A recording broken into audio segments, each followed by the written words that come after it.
إني إذا لفي ضلال مبين إني آمنت بربكم فاسمعون قيل ادخل الجنة قال يا ليت قومي يعلمون بما غفر لي ربي وجعلني من المكرمين وما أنزلنا على قومه من بعده من جند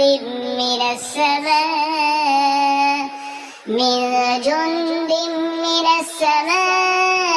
وما كنا منزلين إن كانت إلا صيحة واحدة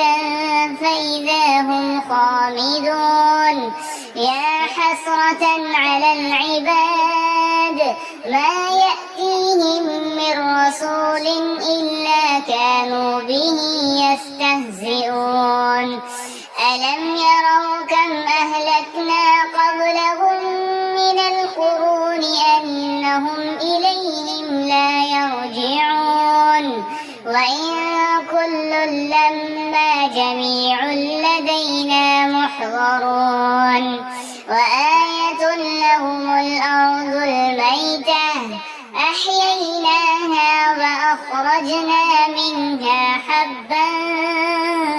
فمنه يأكلون وجعلنا فيها جنات من نخيل وأعناب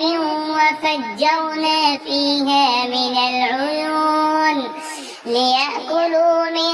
ثمره وما عملته أيديهم